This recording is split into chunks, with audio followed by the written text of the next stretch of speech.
c'est Sophie Peters et c'est la nuit sur Europe 1. Nous sommes ensemble pendant 2 heures pour cette libre antenne.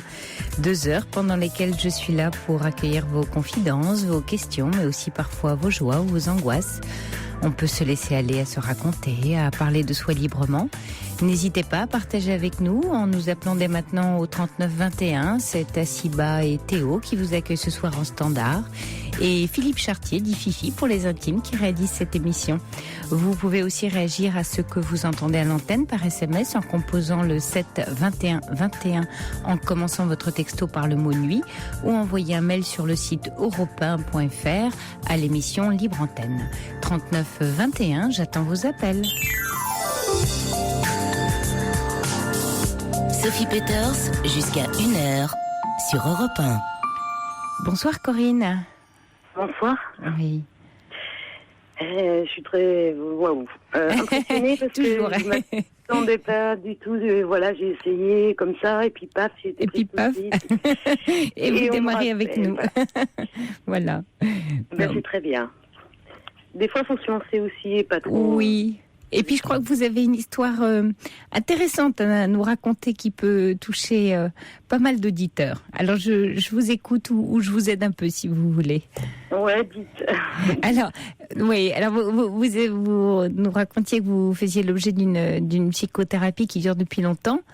Et voilà. Et vous vous demandez où vous en êtes dans ce travail où existe un lien assez fort, hein, c'est ça, avec votre thérapeute. Oui.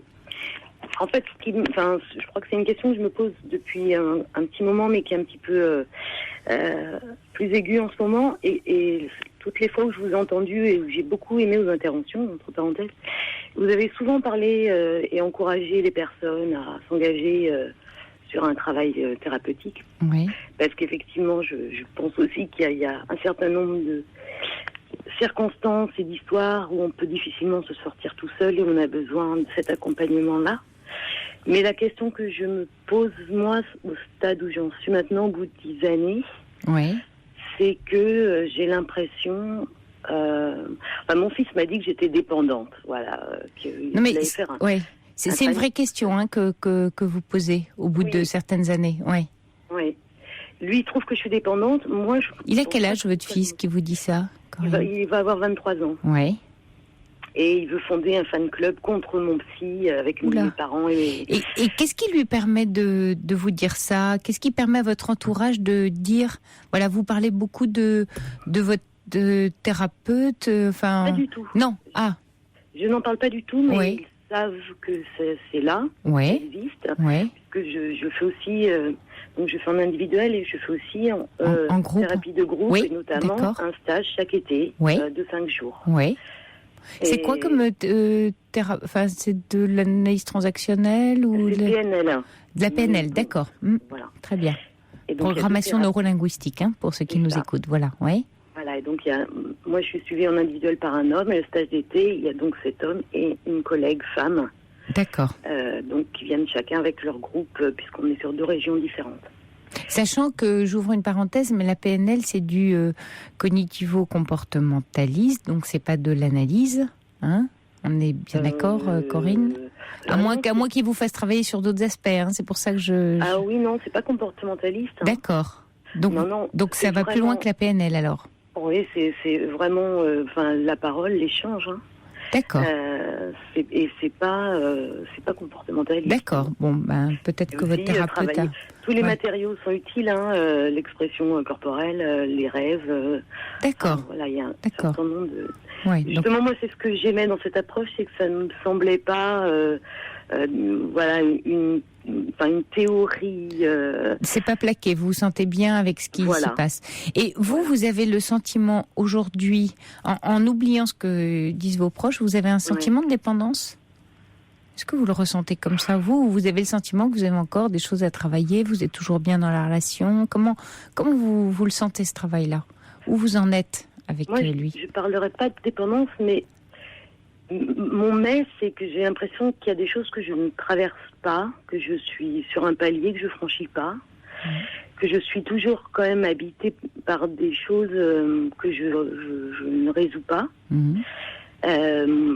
Et je me dis, combien de temps. Enfin, j'ai peu le sentiment que je peux avancer beaucoup plus, et en même temps, je suis en effet très attachée à cette personne parce qu'elle est profondément bienveillante et que ça me fait humainement beaucoup de bien de le voir. C'est très important. Donc il y a un bon transfert avec elle, hein, si on reprend les termes, voilà. Oui. En même temps, Corinne, alors c'est vrai que vous pouvez juger que les résultats que vous escomptez sont pas là, mais ça c'est ce qu'on appelle, vous savez, au terme vous savez peut-être du travail, ce qu'on appelle des résistances. Quelquefois, quand on reste assez longtemps en thérapie, on parle et on développe. À force d'intellectualiser pas mal, sauf si ça s'accompagne aussi d'un travail sur le corps, ce qu'on appelle des résistances au changement. Donc du coup, ça devient un peu plus compliqué d'engager l'action qui permet de franchir le cap. Et puis, j'ai aussi envie de vous dire que c'est pas magique et que c'est pas le thérapeute qui fait que vous changez, c'est quand même vous. Vous voyez, souvent on a tendance à penser, quand on est en relation de thérapie avec quelqu'un, qu'il y a une espèce de toute-puissance et que c'est par le biais de cette personne qu'on va vraiment en changer. Mais ça dépend quand même de nous. Même si c'est une aide, ça dépend quand même de nous. Mais voyez, pour moi, c'est un mystère, en effet, ce qui résiste. Je ne sais pas ce qui résiste. Et est-ce que vous travaillez justement avec lui sur les résistances ? Est-ce que lui les a identifiées ? Parce que ça me semble important au bout de 10 ans, de voir avec... Vous voyez, son analysant, qu'est-ce qui coince, qu'est-ce qui fait que... Parce que vous lui dites, j'imagine, écoutez, ça m'agace, là j'avance pas, là je sens bien que... En fait, ce qui résiste chez moi, c'est... je continue à avoir un ego complètement rikiki et à me... mon estime de moi, c'est pas vraiment restructuré. Ouais. Même si, intellectuellement, je peux dire, voilà, je trouve effectivement... que quelqu'un comme moi de l'extérieur, je le trouve plutôt très sympathique. Oui, ça c'est un bon point. mais je suis très vite blessée et plus que ça, effondrée et même dévastée par les difficultés de l'existence et dans mes relations avec mes enfants et mes parents, etc. Et je me sens encore très fragile. Ouais. C'est-à-dire qu'il suffit qu'ils me disent quelque chose de négatif et je le prends absolument à 100%, voire à 200%. Ah oui, et là-dessus, ça n'a pas avancé. Vous avez l'impression qu'en 10 ans, ça... Ah oui. Non, ça n'a pas avancé. Ouais. Donc j'ai des coups j'ai des descentes très, très profondes et quand même assez fréquentes. Ouais. Et vous, qu'est-ce qu'il en dit, lui, le thérapeute, quand vous lui en parlez ? Quel est son avis là-dessus ? Il a un avis ? Vous lui en avez parlé ? Vous faites des points ensemble sur votre relation Mais pas vraiment, en fait. Ah, voilà. Vraiment. Parce que c'est bien, hein, vous savez, quand on fait un travail comme ça pendant longtemps avec quelqu'un, de faire des points d'étape, hein, de voir un peu, on a parcouru tel chemin ensemble, et puis voilà un peu ce qui reste à parcourir, vous voyez, de faire comme dans une randonnée, des haltes, et puis des points d'étape. C'est-à-dire que quand j'interpelle là-dessus, ça m'arrive de temps en temps, mais il me rappelle toutes les choses positives, tout ce qui, notamment par le travail de groupe, où il me pointe des retours que j'ai eus des autres, l'importance que j'ai dans le groupe, ce que j'apporte au groupe. Mais ça, c'est l'extérieur, Corinne, vous voyez, c'est pas ce qui se passe à l'intérieur de vous. Bien sûr, ça vous aide, comme vous dites, ça vous a rendu plus sympathique à vos yeux, donc ça vous aide, mais ça ne structure pas à l'intérieur. Ça ne fait pas un travail en profondeur. Ça reste trop en surface. Oui. Et c'est pour ça que du coup, vous avancez pas tout à fait comme vous voulez. Et quand votre entourage... Parce que là, donc, vous m'appelez pour nous dire, voilà, je me sens un peu dépendante. Est-ce que c'est parce que votre entourage vous le dit ou vous le sentez ou... Je le sens, et je lui ai dit d'ailleurs, oui. Pour moi, ça a presque quelque chose d'assez triste et de terrible que de devoir payer quelqu'un pour avoir une conversation agréable, humaine et chaleureuse, et je trouve ça très très triste. Ouais. Et quelque part, c'est vrai, il est extrêmement bon avec lui. Moi, je m'inquiète pour lui je m'inquiète pour lui, pas exagéré, mais voilà, ça peut me traverser. Il y a une affection. Voilà, ouais. S'il est malade ou ferait quelque chose, j'aurais vraiment de la peine, quoi. Oui, il y a une vraie affection. Ouais, mais c'est sûr, c'est normal, Corinne, 10 ans, c'est long. 10 ans, c'est difficile de vous détacher, surtout si lui ne vous y aide pas, vous voyez. C'est-à-dire si lui continue le lien. En même temps, peut-être que ça créerait une vraie confiance en vous, là, pour le coup, de changer de thérapeute, par exemple, ou d'en essayer un autre. C'est-à-dire, l'idée de dire, voilà où est mon besoin, voilà ce que je ressens. Je vais essayer ça pour moi. Entre moi et moi, ça regarde personne. Je fais un essai, donc vous envoyez un ou une autre, ou plusieurs, vous testez, et vous essayez d'engager une relation pour arrêter celle-là et voir ce que ça donne. Ça peut être intéressant et ça peut vous permettre de découvrir une nouvelle confiance que vous vous donnez à vous. J'ai essayé, j'ai vu 2 personnes, une femme, un homme. Alors je cherche, mais pour l'instant, j'ai pas trouvé. Je l'ai fait. Et quand vous dites que vous n'avez pas trouvé, c'est que vous vous sentiez encore trop attaché ou c'est que la personne ne vous plaisait pas? C'est que non. Vous aviez l'impression de trahir votre psy? Pas du tout. Non. D'ailleurs, je crois que je l'avais dit que D'accord, donc ça c'est positif. Non, j'aurais pas le sentiment de trahir du tout. Je crois que j'avais nommé que je sentais qu'il y a un palier que je franchissais pas et que peut-être je ne pourrais le franchir qu'avec quelqu'un d'autre. Je l'avais dit déjà. Oui, et c'était pas un problème d'ailleurs. Voilà, je me sens pas, j'aurais aucune difficulté à dire que j'arrête si vraiment je le sentais juste et prêt pour moi. D'accord, donc ça c'est super positif, ouais. Et oui. Et ce qui vous ennuie aussi dans cette histoire, c'est le regard que porte votre famille sur cette relation. Je crois ça m'a fait énormément de mal parce que d'abord c'est mon intimité. Bien sûr. Et ensuite c'est un jugement, en plus d'une très grande violence puisqu'ils nous en parlent en termes d'escrocs. Oui. Et il y a cette espèce d'unanimité, condamnante. Ma mère pense que je suis quelqu'un de malade. Voilà. Je pense que ça me renvoie quelque chose qui est très violent, qui est de l'ordre justement de la non-bienveillance, pour ne pas dire de la malveillance, du rejet, de l'incompréhension. Ça me blesse énormément. Oui, puis c'est une intrusion dans un choix qui est à vous, qui est là pour vous redonner confiance, et eux écrasent ça. Et vous vous défendez comment dans ces cas-là, Corinne, face à ça? Qu'est-ce que vous leur dites? Je dis que je pense que je me défends très mal parce que je suis quelqu'un de très émotif. Donc les larmes viennent assez vite. Et du coup, mon intellect m'aide plus trop à trouver les mots. Oui, je comprends. Ce que j'ai pu dire quand même à mon fils, c'est que en effet, c'était mon intimité qu'ils avaient absolument pas à en juger. C'est bien. Que cette personne me soutient depuis longtemps. Que même si elle n'a pas fait des miracles, elle m'a hautement aidée à vivre toutes ces années-là. Qu'il n'y a pas eu beaucoup de soutien autour de moi dans la famille et autour. Et que c'est très facile de jeter la pierre. Mais que peut-être ça les protège, ces gens-là, de se regarder eux-mêmes. Oui, puis qu'est-ce qui leur permet? La question que vous pouvez leur poser, c'est qu'est-ce que ça peut vous faire à vous? En quoi ça vous dérange, vous?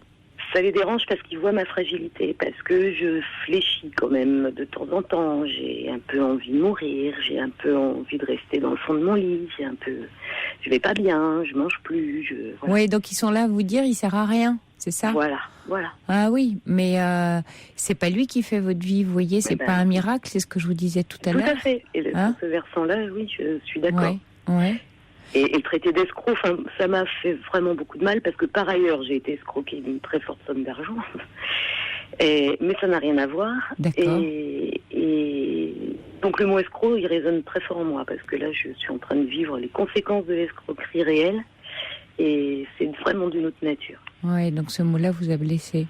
Non, mais vous savez, Corinne, peut-être que effectivement là, cette relation, donc ce travail, pour l'instant, vous convient. Vous voyez, la solution que je vous proposais, vous l'avez déjà mise en œuvre puisque vous avez déjà cherché.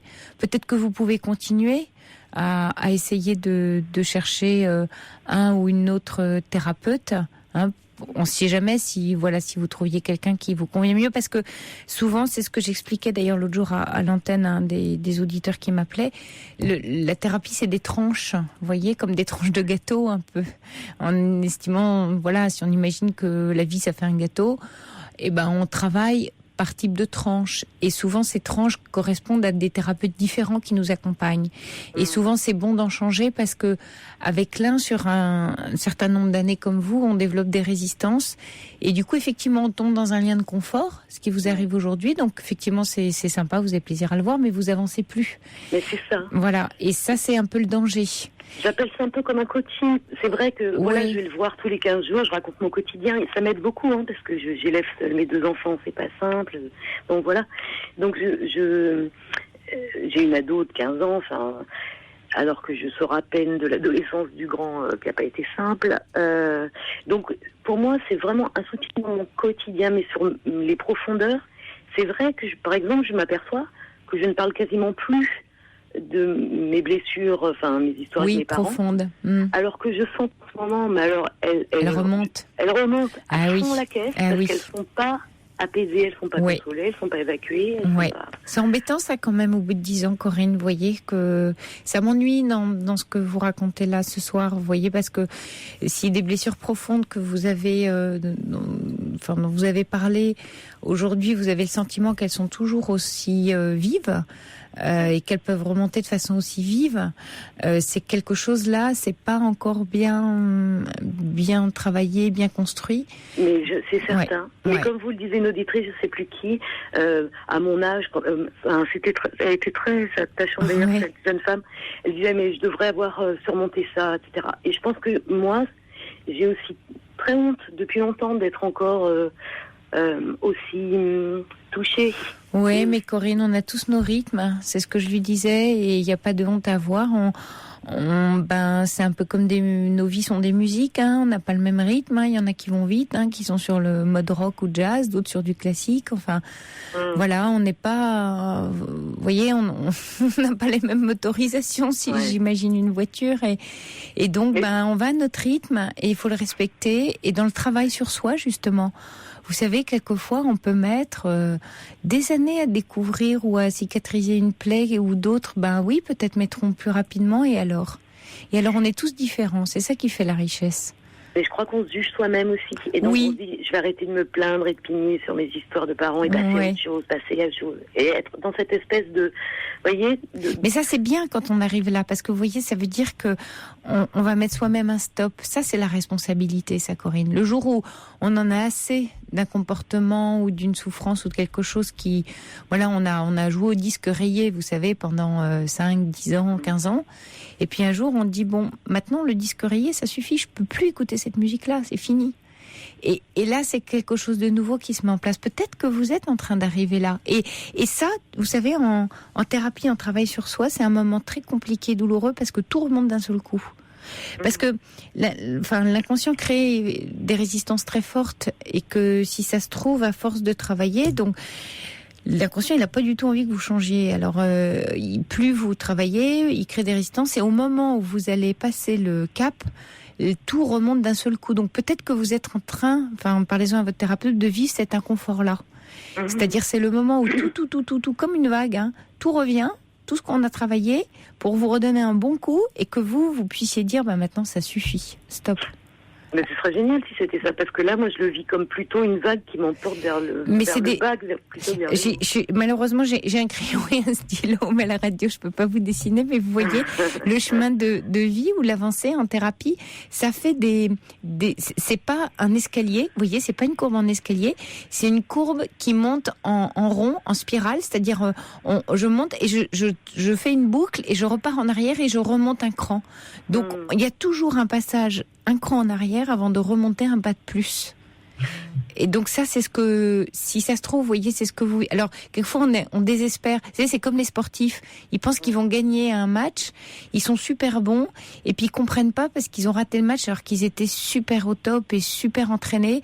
Et non, quelquefois, ils redescendent 2 marches avant d'en remonter 3 sur le podium. Et le travail en thérapie, c'est exactement pareil, Corinne. Est-ce qu'on peut redescendre 20 et en remonter 30? Ah oui, pareil. On peut descendre très très bas. Que quand je redescends, à chaque fois, c'est plus grave. Vous voyez ? C'est peut-être que vous arrivez au cœur du cratère. Ah, vous touchez peut-être le cœur du volcan. Alors là, effectivement, dans ces cas-là, c'est tous les warnings allumés, c'est danger. Mais c'est là que vous prenez conscience. Parce qu'en vous écoutant, vous voyez, ça, c'est les 10 ans de travail sur vous, et je l'entends bien là, ce soir. C'est que vous en parlez bien, vous êtes bien en conscience de vous-même. Donc à un moment donné, la volonté du ça suffit, plus jamais ça, j'en ai marre de redescendre tout le temps, vous pouvez stopper ça. Tout d'un coup, l'énergie, vous voyez, vous êtes défendu face à votre famille, vous êtes très clair sur la relation que vous avez avec votre thérapeute, etc. Donc vous pouvez prendre la main sur vous. Et ça, c'est de la confiance, Corinne. C'est précieux ce que vous me dites, parce que c'est génial que je vous appelais. Tant mieux. Mais voyez, ça, c'est de la vraie confiance. C'est très précieux, parce que là, justement, j'ai tellement, avec cette histoire d'escroquerie, vous voyez, j'ai dû déménager, donc j'ai un appartement beaucoup plus petit, moins chouette, j'ai un niveau de vie. Enfin, je régresse, en gros, vous voyez, dans ma vie réelle. Ouais, ça c'est parce dur. Que j'ai fait confiance à quelqu'un qui m'a volé vraiment une très grosse somme d'argent. Et, le fruit de la vente d'une maison, en fait, hein. Donc aujourd'hui, je suis locataire, je suis HLM, enfin voilà, donc c'est quand même très, très difficile dur. pour moi. Donc j'ai des enfants, jeunes adultes et adolescentes qui ont plein d'histoires à régler avec moi, qui les élèvent seuls depuis leur naissance. Donc il y a quand même plein de choses à traverser qui sont difficiles et où je me sens vraiment pas de force, quoi. Et je me dis, et je sens que je descends quand même grandement. Ouais. Et en même temps, oui, peut-être que c'est en effet, parce que là, je sais pas, parce que c'est un point de changement radical, peut-être, parce qu'en effet, ma vie change objectivement. C'est intéressant ça comme situation du coup, parce que comme l'environnement change, comme tout change, même beaucoup plus difficile, hein, j'entends bien, mais ça va vous obliger à modifier quelque chose aussi dans votre relation à la vie. Vous voyez, quelquefois, on vit des choses comme ça, un peu, des choses vraiment difficiles, mais elles viennent nous chercher là où il y a une exigence, là où on peut traverser. Donc, vous savez, c'est Épithète qui disait par la souffrance l'enseignement. C'est un peu hard, je vous l'accorde, mais en même temps, oui. Et que là, vous êtes peut-être là-dedans, là, Corinne. Ce qui en soi est très, très positif, parce que vous êtes très vivante. Vous voyez ? Et d'autant plus que je me dis que ce qui m'est arrivé, c'est pas arrivé par hasard. Que cette histoire d'escroquerie, c'est justement peut-être le coup de pied aux fesses. Il est violent, hein, il est terrible, il est quand même très excessif, mais peut-être qu'il fallait qu'on me mette la pression très forte pour qu'en effet je bouge et que je réalise des choses. Mais oui. Que faire confiance aux gens, que les petits oiseaux, tout ça. Enfin, moi j'ai un côté très monde des bisounours, hein, je veux pas voir certaines réalités. C'est bien, c'est positif aussi. C'est sympa les bisounours. Mais vous savez, c'est pas le chemin. On dit souvent c'est le chemin qui est difficile. Non, je crois que c'est le difficile qui est le chemin. Vous voyez, c'est l'inverse. Et je crois que vous tenez le bon bout, Corinne. En tout cas, se faire confiance. Et c'est là où vous allez grandir, c'est aussi s'écouter dans ce que vous sentez bon pour vous. Donc soyez bien, et ça, parlez-en, travaillez avec votre thérapeute, ce que sentez bien vos ressentis, vos antennes. Servez-vous de vos antennes, servez-vous de ce que vous ressentez. Et ça va vous conduire, ça. Et vous fiez-vous à ça, votre boussole à l'intérieur, pas la boussole extérieure. C'est difficile, hein, parce qu'on est tenté d'écouter les autres, mais on a une vraie boussole à l'intérieur. Je suis complètement d'accord avec vous. Ce qui est difficile, c'est pas tant... moi j'entends les autres, ça me dérange pas, c'est mes proches. Là, ça me touche parce que être incomprise des gens qu'on aime le plus au monde, c'est très difficile. Ou en tout cas, sentir qu'on est... Oui, voilà, qu'on ressent pas les choses de la même façon, qu'ils ne comprennent pas là où on est soi. Et moi, ce que je trouve très difficile dans cette traversée, c'est de la faire aussi seule, quoi. Ouais, c'est vrai. Parce que les antennes, je sens que je les ai. Et je sens que certaines personnes ont les mêmes. Ouais. Et des fois, on se rencontre. Et voilà, ce midi, j'ai déjeuné avec une amie et c'était génial parce que je sentais bien qu'on parle de la même chose, on est du même monde et de la même planète. Mais c'est très rare. Faut la voir plus souvent, votre amie. Oui. Hein ça, c'est une bonne énergie, Corinne. Hein, en tout cas, je vous souhaite beaucoup de courage. Faites-vous bien confiance et continuez votre chemin. Hein. Et puis merci au hasard qui a fait que je vous ai appelé sans trop y croire et que j'ai été rappelée tout de suite. C'est vraiment très riche tant pour mieux. Moi. Il y a Coco qui vous envoie un SMS pour dire: Corinne, il vaut mieux être trop sensible qu'être froide. C'est certes difficile pour vous, mais dites-vous qu'un être sensible est plus rare de nos jours. Oui, voilà. je partage. Hein. Je partage. Allez, merci bon courage. Merci. Bonsoir Corinne, merci. Bonsoir à vous. Au revoir. Europe 1, Sophie Peters.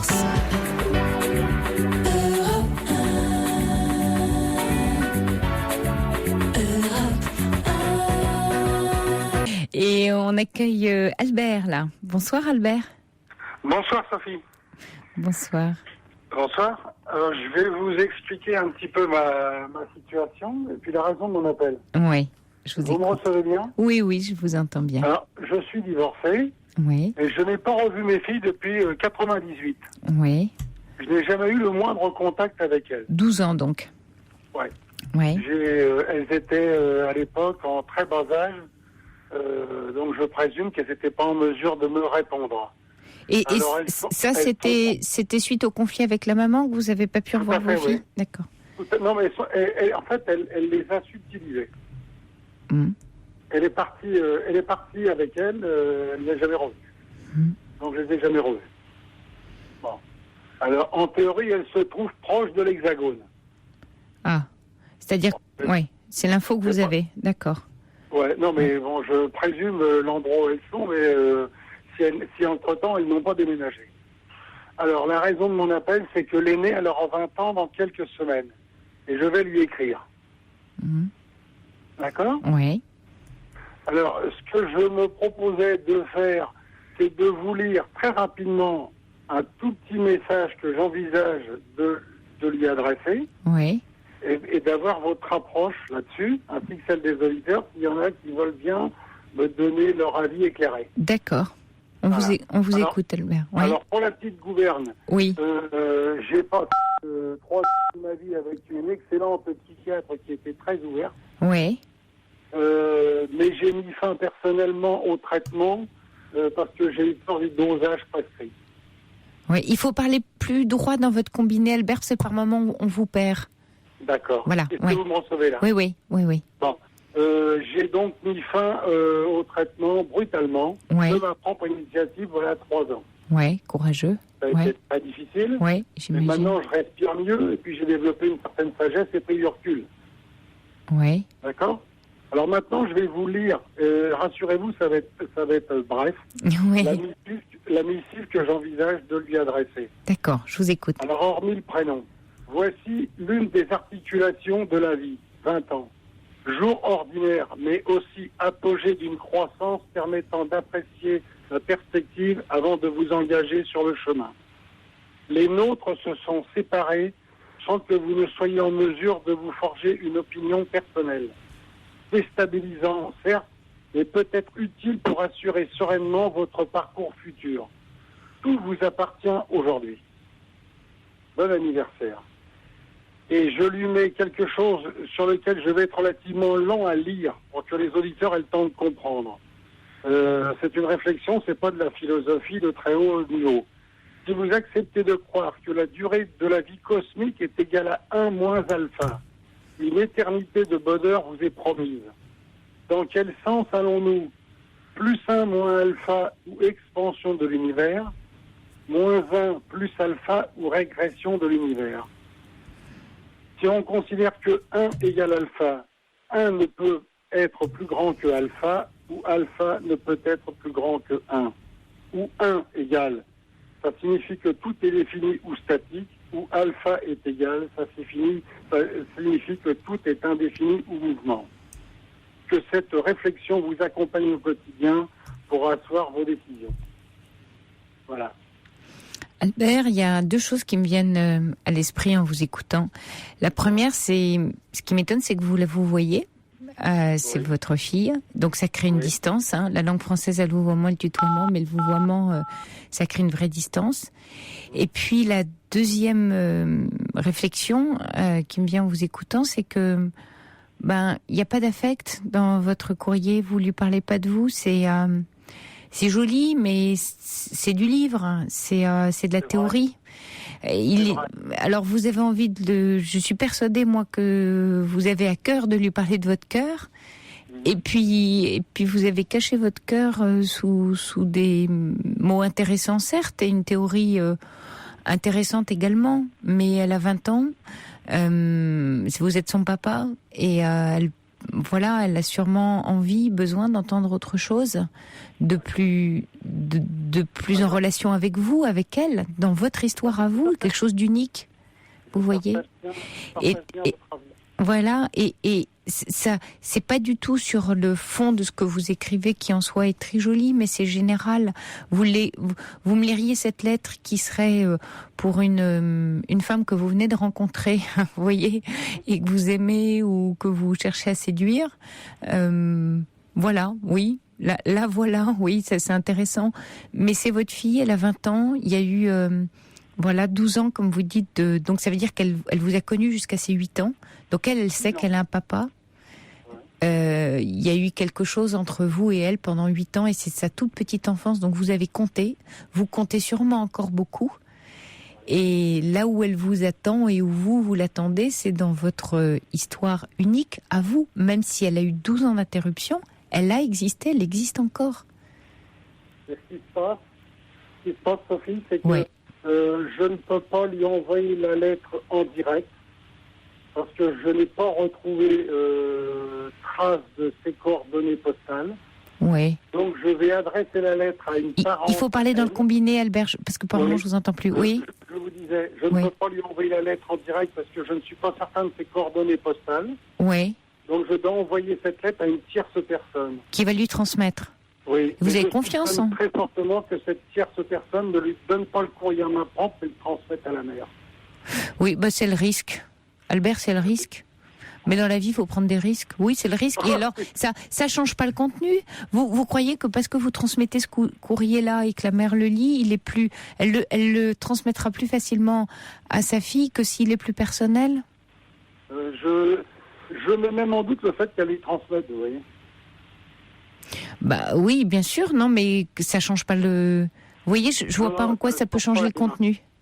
Ouais, ça change pas la démarche. Non, la démarche, c'est de lui parler de votre amour. De parler, vous voyez, là, j'ai des réactions d'auditeurs, voilà, qui trouvent un peu comme moi que c'est un peu froid, que vous parlez pas assez de votre amour. Mais ce qui se passe aussi, c'est que moi, je n'ai jamais été en mesure de payer une pension alimentaire, ce qui fait que je n'ai jamais eu de réponse, et puis qu'il a systématiquement été mis des bâtons dans le paysage, quoi. Oui, mais ça c'est une autre histoire, Albert. Tenez pas compte. Parlez avec votre cœur et dites, faites-le pour vous aussi. Vous voyez, Albert, vous le faites pas que pour elle ou pour en attendre quelque chose. Je crois que quand on aime quelqu'un, on le fait aussi pour soi, pour la relation qu'on a envie d'avoir avec cette personne. Et là, c'est ce qui serait bien, c'est de rester bien ancré dans ce cadre-là et pas d'aller dans un autre cadre. D'accord. Ce que vous risquez de faire, d'accord ? Donc refaites-nous une jolie lettre et rappelez-nous, Albert. Ouais, pas de problème. Ok, allez. La nuit, pas de conseil. Voilà, bonsoir Albert, merci de votre appel. Au revoir. Au revoir, merci. Au revoir. Sophie Peters sur Europe 1.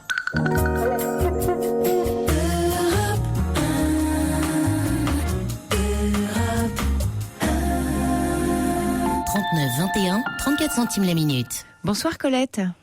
Bonsoir. Moi, je vis une relation conflictuelle depuis 3 ans. Oui. Et j'ai déménagé pour me rapprocher de mon ami, pensant arranger les choses. Et il se trouve que depuis 1 an, les crises se multiplient et ça devient, je dirais, invivable. Oui.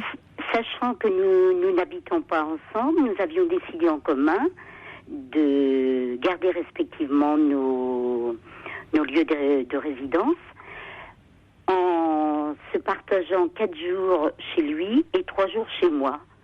Et là, maintenant, il est revenu sur notre décision, prétextant qu'il ne veut pas s'enfermer. Il trouve toujours des prétextes pour ne pas faire d'efforts et ça me déplaît beaucoup. Et avant-hier, nous nous sommes disputés. Et moi, pour éviter les disputes, je lui ai dit que je ne voulais plus me disputer. Je suis partie et je suis rentrée chez moi. Et ça arrive au moins 1 fois par mois. Et disons qu'il me laisse sans nouvelles. Il attend que ce soit toujours moi qui fasse les premiers pas. Oui, et ça fait combien de temps ? Oui, oui, je comprends. Ça fait combien de temps que vous êtes ensemble dans cette relation ? 3 ans. 3 ans. Et quelque chose a changé, a évolué ou c'est... Oui. Oui. Oui, parce que maintenant, si vous voulez, quand je veux retourner là où j'habitais avant de déménager, ça ne lui plaît pas. Ça ne lui plaît pas. Quand je veux recevoir mes amis de la ville où j'habitais, il ne veut pas. Dernièrement, il m'a posé un ultimatum en me disant si tu invites tes amis, tu choisis, ce sera ou l'invitation de tes amis, ou on arrête la relation avec moi. Ouh, je le trouve un peu manipulateur avec vous, Colette, non? Vous trouvez pas? Oui, je pense. Bah oui. Je pense. Et quand vous êtes un peu face à lui, quand vous le contrez comme ça dans ces tentatives de prise de pouvoir et de tyrannie, comment il réagit de façon encore plus tyrannique avec vous? Alors, il hurle encore plus fort. Ouh. Alors, je lui ai demandé pourquoi est-ce qu'il criait comme ça. Oui. Il m'a dit, parce que face à toi, je suis obligée, tu me résistes trop. Oui, là, effectivement, Colette, vous avez affaire à un sacré bonhomme qui a envie d'être en toute puissance sur vous et qui a décidé de vous prendre comme un objet de satisfaction de sa petite vie. Alors vous rentrez dans le cadre, ça va, et puis vous rentrez plus dans le cadre, ça va pas. Ben voilà, parce que moi j'ai un caractère en plus, ça faisait de nombreuses années que j'étais toute seule et disons que je riposte quand même. Quand c'est comme ça, je crie aussi fort que lui, je ne me laisse pas faire. Donc, alors là, il ne conçoit pas. D'ailleurs, une fois, il m'a dit, c'est bien la première fois que je rencontre une femme comme toi. Qui lui résiste. Pardon ? Enfin, qui résiste à une tentative de... Oui. Parce que comprendre l'autre, se faire comprendre de lui, tout ça doit passer par le dialogue dans un couple. S'il n'y a pas de dialogue de part et d'autre, on peut pas avancer. Hein. Non, mais lorsque, là, vous voyez, on s'est fâchés mardi soir. Ouais. Depuis, il ne m'a pas donné signe de vie. Et je pense qu'il attend que je fasse ses premiers pas. Je n'ai pas envie de les faire, malgré mon amour pour lui, parce que je l'aime.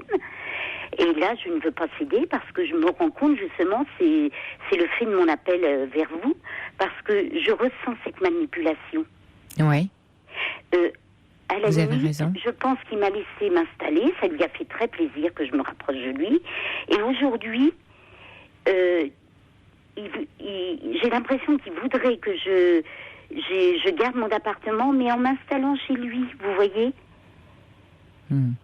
Oui, Par contre, quand je suis chez lui, ça fait 3 ans que je le connais, je n'ai pas encore une armoire à ma disponibilité. Je pose mes vêtements sur un placard. Oui, mais vous voyez, Colette, tout se passe comme si, entre guillemets, il vous vampirisait. Il prend votre énergie pour s'en nourrir, vous voyez. Et puis, tant que ça lui convient, puis quand ça lui convient plus, il vous dit non, ça me convient pas. Vous voyez, c'est à sens unique, là. C'est pas... Oui. Je me rends compte. Oui. C'est bien que vous vous en rendiez compte, Colette, bravo. C'est pour ça qu'aujourd'hui, je vous appelle. Parce que là, j'ai l'impression d'être dans un mur, de plus pouvoir avancer. Oui, j'ai beaucoup de personnalité en plus. Mais ça, vous savez, ça m'étonne pas. Je vais vous dire pourquoi. Parce que c'est souvent le cas de femmes comme vous qui tombent sur ce type d'homme. Parce que ce type d'homme, ils aiment les femmes qui ont de la personnalité, parce que c'est un bien plus fort challenge. Là, les hommes un peu, ou les femmes, à l'inverse. Enfin, les gens, les individus qui aiment manipuler les autres, ils aiment bien qu'en face, il y ait quelqu'un. Donc, ils vont pas choisir une nouille. Ils vont choisir quelqu'un qui a du caractère ou qui résiste, ou voilà, parce qu'il y a du répondant. Donc là, il a trouvé en vous quelqu'un qui a du répondant. Donc lui, il se nourrit là-dedans. Sauf que vous vous épuisez à l'inverse. Parce que vous n'êtes pas comme ça. Mais oui. Et puis que quand vous aurez plus du tout d'énergie, vous voyez, soit il vous laissera, ou vous finirez très malheureuse. J'imagine que vous devez déjà beaucoup souffrir de la situation. Énormément. Oui. Énormément. Et en plus, il m'a raconté une histoire à Brac-et-d'Abron. Oui. Il m'a raconté qu'il avait vu des extraterrestres qui lui avaient fait un implant à la jambe et que depuis ça, il avait un pouvoir de guérisseur. Voyons. J'espère que ça vous a fait éclater de rire, parce que là, moi, ça m'amuse beaucoup son histoire. Le pire, c'est que je sortais d'une dépression. Ah oui, oui. Et j'ai rechuté. Ouais. Et j'aurais dû fuir à ce moment-là. Non, vous auriez dû non. Alors là, ne vous culpabilisez pas, parce que vous n'en aviez pas les moyens avec ce que vous me dites là. Donc quand on sort de dépression et qu'on a une épaule, on est bien content de l'avoir, l'épaule. Voilà. Donc on la garde, même si c'est pas une épaule très confortable, on va dire, mais on la garde. Non, mais par contre, Colette, là, ça va mieux. Je vous sens bien remontée. Enfin, vous... j'ai envie que les choses bougent. Ouais. Je ne veux pas continuer dans cette voie. Vous avez raison. Je n'ai pas non plus envie de me tromper et de gâcher un bonheur. Non, mais là, il n'y a pas de bonheur, là. Là, avec ce que vous me dites, il n'y en a pas. Alors soit il change. Dans certains moments, il peut être. Ouais, mais bien sûr, Colette. Ah bah oui, parce que si c'était vraiment, bah oui, mais ça c'est le piège, vous voyez. C'est parce que vous dites il y a des bons moments, je reste. Ça c'est le piège de toutes les femmes prises dans ce piège de relation. On excuse les mauvais moments à l'aune des bons. Mais quand il y a plus de mauvais que de bons, et qu'en plus, voilà, et qu'en plus, et ce que vous me dites, vous finissez par en souffrir psychologiquement au nom de votre équilibre personnel, là je dis danger. Donc là c'est à vous de vous protéger et de faire sans cette épaule-là qui peut devenir plus qu'inconfortable, elle peut devenir dangereuse. Mais bien sûr. Donc vous voyez, bah oui. Mais oui, je vous trouve très consciente de tout ça et vous avez bien fait de m'appeler. Alors, c'est vrai que maintenant, il va vous falloir du courage. Ça, c'est pas facile. Et le pire, c'est que j'ai vendu ma maison pour me rapprocher de lui. Oui. J'ai acheté un appartement. Je suis à un petit kilomètre de chez lui. Et au départ, je devais vendre pour vivre avec lui, mais j'avais déjà ressenti cette chose. Ouais. Cette possession. Moi, j'avais pris ça pour de la possession. Oui, puis quelquefois, vous savez, quand on a une femme un peu intelligente avec du caractère, on se dit, oh là là, qu'est-ce qu'il m'aime au début, vous voyez, c'est flatteur. Quand on a souffert un petit peu d'amour, oui, on est content. Bah oui, non mais bien sûr, Colette. Vous voyez, c'est formidable parce que vous voyez très clair en vous, dans la situation. Bon, ça n'empêche pas qu'elle est difficile, hein. Mais ça va vous aider. Je vous trouve très, très, très clairvoyante, vraiment.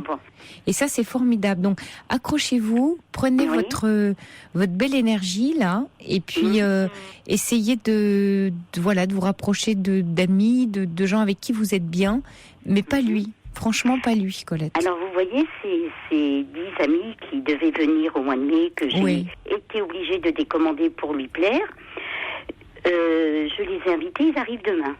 Et je me demande si cette dispute n'a pas été provoquée pour éviter la rencontre. Bah oui, bien sûr, parce que lui, il fait le vide autour de vous, c'est tout le principe. Voilà. À partir du moment où il se nourrit de vous, de votre énergie, en plus, il est possessif et jaloux, il veut pas vous partager parce que vous êtes sa nourriture. Voilà, c'est tout ça qui m'a mis la puce à l'oreille. Bah oui, vous avez bien fait. Vous voyez, lui, dans nos histoires, il n'a aucune responsabilité. Ouais. Bah oui. Il se sort toujours tout blanc, c'est moi la méchante, c'est moi, à la limite, je suis une mauvaise femme. Oui, puis il peut profiter, vous voyez, de votre fragilité. Bah, je pense, ça, il le sait, hein. Bah oui. Le sait, hein. Enfin, vous voyez, c'est ambivalent, parce que, il profite à la fois de votre force et de votre fragilité. Il joue sur les deux tableaux. C'est là où est la manipulation d'ailleurs. C'est là où il est fort. C'est qu'il a très bien compris où il vous attrape et puis là où il va vous remonter par moment pour se dire bon attends là, hop on va redonner un petit coup de moteur parce qu'elle va repartir. Ce qui vous permet de tenir du coup. Vous voyez. Oui. Mais c'est sans fin. Lorsque je l'ai rencontré, peut-être 1 mois et demi, 2 mois après, il m'a dit je savais que je rencontrerais une personne comme toi qui aurait besoin de mon aide. Ouais. Et c'est aujourd'hui que je repense à tout ça avec l'analyse. Bon, je dois vous dire que mon appel téléphonique est dû à une de mes amies. Oui. Qui écoute votre émission et qui m'a dit j'ai entendu des choses comme tu m'expliques et ça me fait peur pour toi. Tu devrais appeler Sophie. Ah, c'est amusant parce que, oui, c'est intéressant. J'en ai parlé. Vous voyez, j'avais un cas comme vous. J'en ai parlé il y a, 2-3 jours ou la semaine dernière. On a parlé de manipulation affective dans le couple. Oui, tout à fait. Oui, j'ai même parlé d'un livre autour de ça. Eh ben, je l'ai commandé. Vous voulez que je vous redonne les coordonnées du livre? Non, vous l'avez. Il est en commande. Oui. Je vais le redonner pour les auditeurs qui nous écoutent. C'est La manipulation affective dans le couple. C'est écrit par Pascal Le, femme, chapeau, CHAPAUX, Morelli, MORE2LI, et Pascal Couder, lui c'est un homme, COUDERC, et c'est chez Albin Michel. Et c'est un livre très utile pour faire face à ce qu'on appelle les pervers narcissiques. Homme ou femme, hein, ça marche dans les deux sens, ce serait pas juste, sinon. Oui, bien sûr. Bon, écoutez, je vous remercie pour ces bons conseils. Colette, on a Yasmine en ligne qui veut réagir à votre histoire et qui dit qu'elle est en train de vivre la même chose. Yasmine, vous êtes là ? Oui, bonsoir Sophie. Oui, bonsoir Yasmine. Bonsoir Colette. En fait, j'écoutais le témoignage de Colette, et puis son histoire fait écho à la mienne, à ce que je suis en train de vivre en ce moment. Et en fait, ce qui m'a vraiment fait réagir, c'est quand toutes les deux vous disiez que finalement, on ne reste que pour les bons moments, et quand on s'aperçoit que les mauvais moments arrivent de plus en plus souvent, et finalement le meilleur s'étiole et s'estompe peu à peu. Oui. Donc en fait, donc moi je vis avec un garçon depuis presque 2 ans, quelqu'un d'extrêmement jaloux. Donc au tout début, ça n'était pas apparu de manière aussi forte. Et puis tout comme Colette, j'étais restée célibataire pendant quelques temps. Donc évidemment, on a un mode de vie différent de celui qu'on a lorsqu'on est en couple. Donc nous nous connaissons depuis 2 ans et nous vivons ensemble depuis 1 an. Et puis c'est un garçon qui est très très possessif, exclusif, très jaloux. Et il me dit toujours trop d'hommes gravitent autour de toi, donc et c'est quelque chose qui revient beaucoup dans ses reproches. Et Yasmine, comment on n'a plus beaucoup de temps là avant le journal, quel conseil vous donneriez à Colette, ou comment vous gérez? Un conseil, malheureusement je n'en ai pas. Oui. Peut-être que c'est plus moi qui aurais besoin de conseils, mais bon, tout ça pour dire que l'optimisme, ça va un temps, et puis après malheureusement il faut se rendre à l'évidence et se dire que quand ça marche pas, faut avoir le courage de se dire que ça ne peut pas marcher et pouvoir passer à autre chose. Vous savez, là il y a Cathy qui envoie un SMS là pour toutes les deux. Fuyez les relations toxiques est dispensable. Pensez à vous, faites-vous du bien, courage de tout cœur avec vous.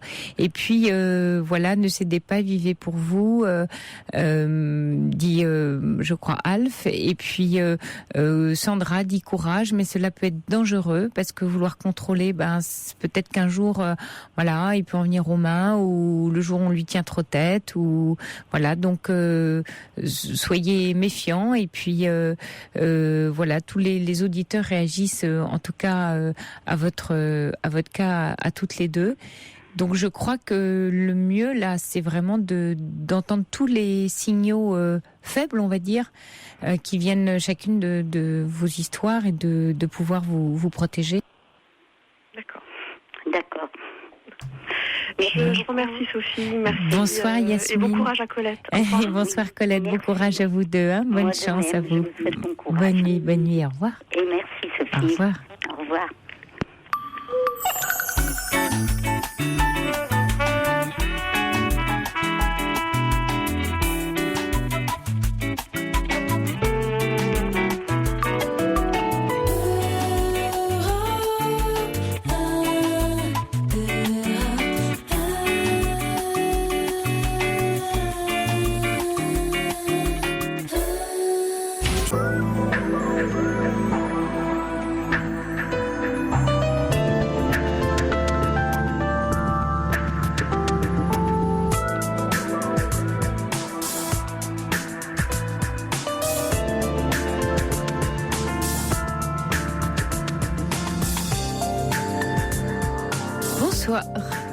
Voilà, il est minuit 10. Merci à Félix Brio qu'on retrouve tout à l'heure à 1h pour le Flash.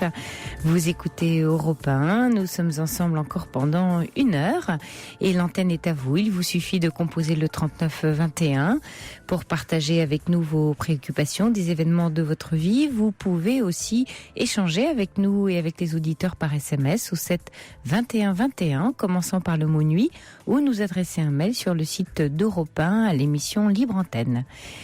La nuit se poursuit avec Yasmine. Bonsoir Yasmine. Oui, Sophie, bonsoir. Voilà, Yasmine, nous étions avec vous juste avant le journal de minuit. Et voilà, nous parlions de manipulation affective dans le couple avec Colette. Et voilà, vous aviez commencé à nous faire part de votre histoire.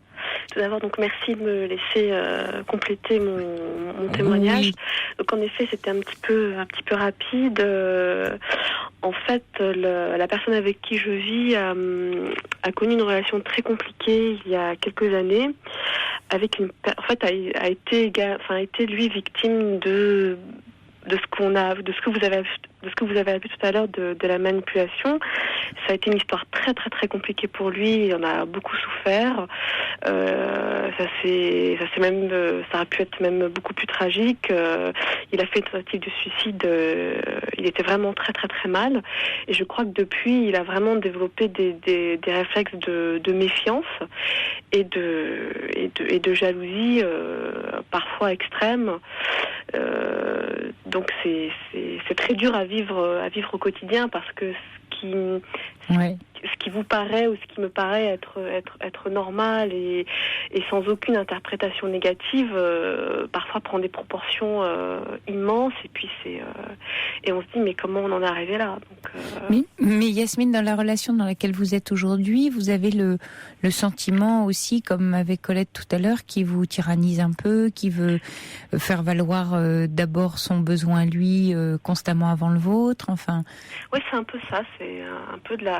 Parce que vous voyez, c'est étrange qu'il ait vécu ça. C'est ça qui m'interroge dans ce que vous dites, c'est que s'il l'a vécu, on change pas forcément de position après. Alors il peut avoir développé par crainte certains comportements, mais pour autant il peut être dans autre chose que dans le cas du compagnon de Colette tout à l'heure avec elle.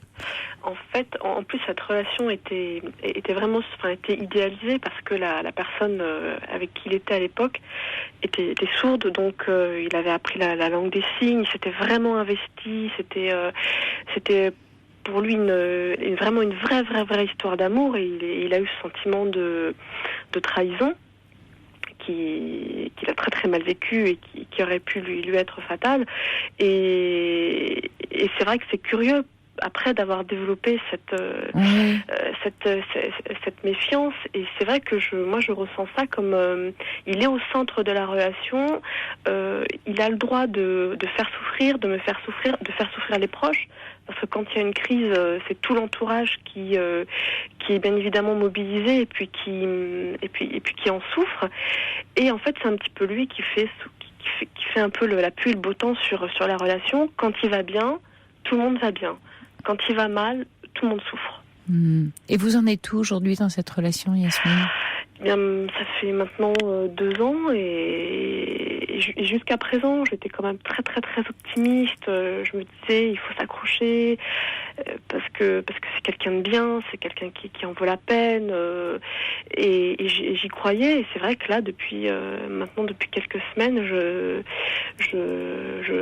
pense à moi. Je me dis, est-ce que ça vaut le coup ? Est-ce que c'est ça, souffrir tout le temps, avoir peur, parce qu'en plus quand il y a une crise, il part. Donc c'est savoir où il est. Ça vous fait perdre confiance en vous, Yasmine ? Vous sentez que vos défenses, vous voyez, vous doutez de vous du coup ? Là, elle commence à. Est-ce que ça vous fait douter de vous, de qui vous êtes ? Parce que souvent ça, le signe. Hein. Ah bah je me demande si finalement, par moment, il m'est arrivé de me demander si finalement j'étais pas la personne qui décrivait, si je n'étais pas quelqu'un de malveillant, de effectivement de manipulateur, parce que c'est, forcément ça, en tout cas ça m'interroge. Ouais, vous voyez, je reçois un SMS de Fred qui dit sur ce sujet: j'ai vécu la même triste expérience avec une fille qui m'a menée en bateau pendant 8 mois, avec une rupture juste après un Pâques symbolique chez moi, soirée funeste qui s'est finie dans un bain de sang. Les auditeurs doivent se souvenir de mon témoignage. Devant de tels comportements, une seule solution: fuir pour sauver sa peau. Alors, sans aller jusqu'au cas de Fred qui a l'air terrible, c'est vrai que le signe à écouter chez vous, c'est de se dire à un moment donné: je suis nulle, je vaux plus rien, il a raison. À partir du moment où vous commencez à lui donner raison de vous sentir nul, là ça va pas. Vous voyez ? Là, c'est que vous êtes en danger. Parce que vous êtes dans une relation de couple et vous vous sentez, vous voyez, vous perdez pied en vous-même du fait de la personne avec qui vous êtes. Et ça c'est pas juste. Ça c'est pas normal. Ça c'est le premier warning. Pendant très longtemps, je me disais, en fait, c'est lui qui souffre. Il n'y a que lui qui souffre. Oui, parce qu'il se met en position de victime et vous de bourreau. Vous voyez, c'est un jeu. C'est un jeu psychologique dans lequel vous devenez le bourreau, il est la victime. Mais ça, dans ces jeux-là, on peut se faire très mal. Hein. Et puis un jour, c'est vous qui devenez la victime et lui le bourreau. On change de rôle. Mais quand vous passez en mode victime, c'est que vous commencez à aller très très mal. Vous voyez ? Donc méfiez-vous, effectivement, Yasmine. Enfin, c'est bien que vous en parliez ce soir et que vous réagissiez au témoignage de Colette, parce que ça prouve que vous aussi, vous êtes en train de prendre conscience de choses qui vous conviennent pas, et que une relation de couple, elle est quand même là pour nous faire du bien. Alors après, faut pas tomber dans la facilité, vous voyez, d'aujourd'hui et la société de consommation qui considère que dès qu'il y a la moindre anicroche, on s'en va parce que c'est trop difficile ou trop compliqué. Ça aussi, c'est l'autre écueil, vous voyez, parce qu'on est quand même dans une époque aujourd'hui de mode de consommation à tout prix, également dans la relation affective, et que au moindre pet de travers, au moindre chose qui nous convient pas chez l'autre, on dit non, c'est bon, ça me convient pas. Mais vous écoutez, hein, c'est pas ça. Mais c'est pour ça que je modère mes propos pour ceux qui nous écoutent, parce qu'en même temps, une relation, c'est aussi une exigence. Où quelquefois, il fait pas tout le temps beau, le soleil brille pas tout le temps, on n'est pas toujours d'accord, on est deux personnes différentes, il faut arriver à s'accorder. Hein. Donc c'est compliqué et ça demande des efforts, ça demande de l'énergie, ça demande mais de la bienveillance aussi beaucoup, parce qu'il y a de l'amour et que le signe à écouter, c'est la bienveillance, c'est le respect de l'autre. Si j'écoute tes besoins, je te dis mes besoins, on les écoute ensemble et on voit ce qu'on peut faire. Par moments, on s'engueule vraiment, mais ça, c'est plutôt sain. Vous voyez, parce que quelquefois, la colère, elle a besoin de s'exprimer. Hein. On n'est pas dans un monde tout simple. Mais quand c'est toujours dans le même sens, vous voyez, quand c'est toujours les mêmes rôles, comme ce que vous décrivez, c'est là qu'on n'est plus dans du partage, quand il n'y a plus de changement. Vous comprenez, Yasmine ? Donc... bon courage à vous, mais continuez à vous interroger et à être très à l'écoute de ce que vous vivez. Et si vous devez commencer à trop en souffrir, Yasmine, il faudra songer sans doute à trouver quelqu'un avec lequel vous serez plus heureuse, plus en vraie relation. Hein ? Bon courage, Yasmine. Merci. Bon courage à vous. Bonsoir. Sophie Peters, jusqu'à 1h, sur Europe 1, 39 21, 34 centimes la minute. Et on accueille Gilles. Bonsoir, Gilles. Bonsoir. Alors, Gilles, vous nous appelez pour une situation un peu difficile, hein ? Oui, parce que c'est lié à l'alcoolisme. Oui. Parce que je suis alcoolique depuis au moins une douzaine d'années. Et donc, j'essaye de m'en sortir. Oui. Mais c'est pas gagné, quoi. C'est jamais gagné. Dans toutes les addictions, vous savez, tabac, alcool, drogue, c'est un vrai combat, quoi. Et quand on gagne, après, faut tenir. Là, vous en êtes où, Gilles, actuellement ? J'en suis, pour le moment, en une période d'abstinence. Oui. Maintenant, est-ce qu'elle va durer ou Est-ce que vous avez travaillé un peu en thérapie ou avec quelqu'un ou des amis, des proches sur... J'ai fait 2 cures. Oui, pour remonter aux racines, pour essayer de... Mais... Et ça a pas porté ses fruits d'arriver à trouver des causes, à essayer de... Des causes, on peut en trouver... En fait, je trouve se trouver des causes, c'est se trouver des excuses, quoi. Parce que de toute façon, si on boit, on boit parce qu'on boit, quoi. On boit parce qu'on a envie de boire. Et puis surtout, ce que les gens ils comprennent pas, c'est ce qui fait le plus mal pour nous les alcooliques. Oui. Et c'est l'entourage. C'est la honte, en fait. Hein. Ouais. Non, pas vraiment la honte. Non. Ils comprennent pas que c'est une maladie, quoi. Ouais. Et qu'on peut pas s'en empêcher, quoi. Oui, ils pensent qu'on peut arrêter comme ça parce qu'ils n'ont pas ce problème-là. Oui, voilà. Comme si, je sais pas, Mais je sais pas, les gens qui fument, enfin moi je suis pas fumeur, Mais les gens qui fument, ils n'ont pas ce souci-là. On leur dit pas, t'arrêtes de fumer demain. Aussi, ils l'ont, mais c'est socialement plus accepté que l'alcoolisme, c'est pour ça. Vous voyez, ils l'ont parce qu'il y a dans leur entourage des gens qui disent ça suffit, il faut que t'arrêtes, etc. Et puis là aujourd'hui, c'est vrai qu'il y a beaucoup maintenant c'est plus difficile de fumer partout. Mais vous avez raison, il n'y a pas le poids social que porte l'alcoolisme, de fragilité, vous voyez. C'est ça. En plus, ils se rendent pas compte de ce que c'est. Moi j'ai fait plusieurs cures. J'en ai fait 2. Oui. Des cures contre l'alcoolisme.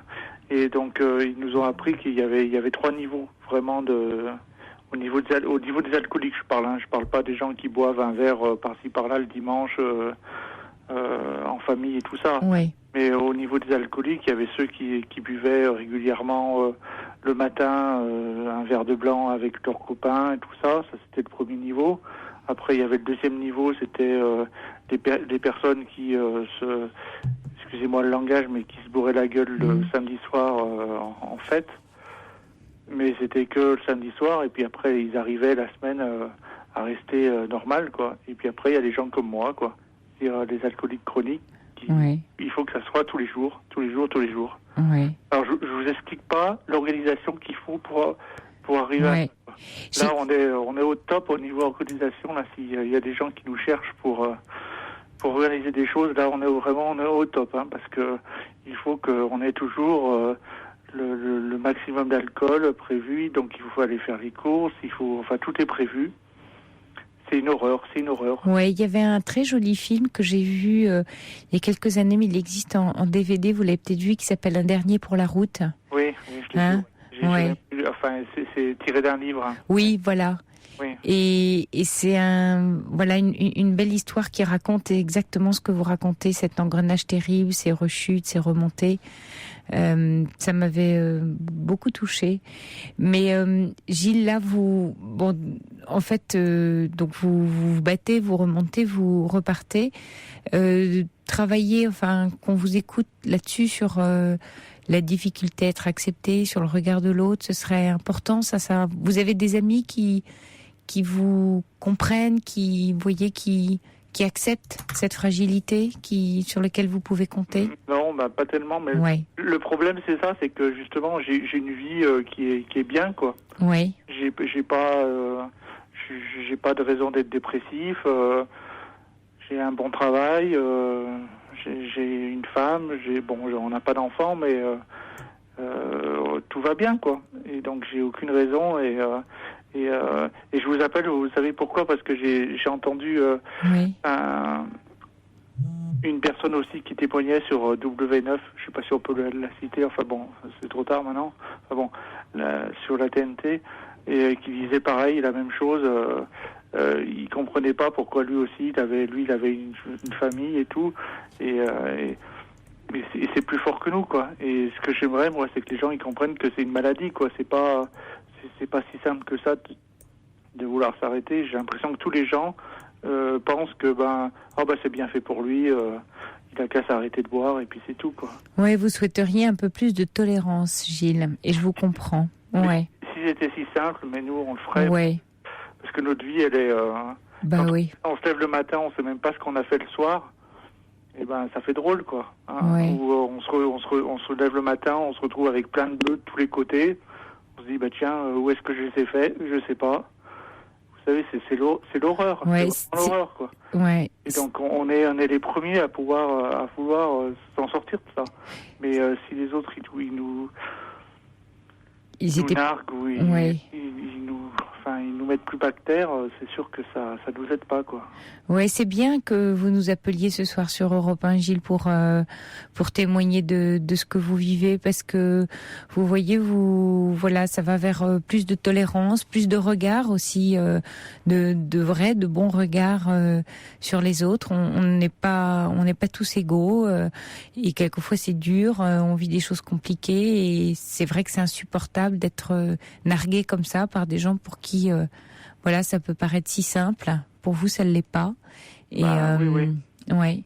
Et on reçoit un SMS pour vous qui vous dit courage, Gilles, toute mon affection dans ton combat. Voilà, il vous dit toi, je te tire mon chapeau et te souhaite beaucoup d'amour.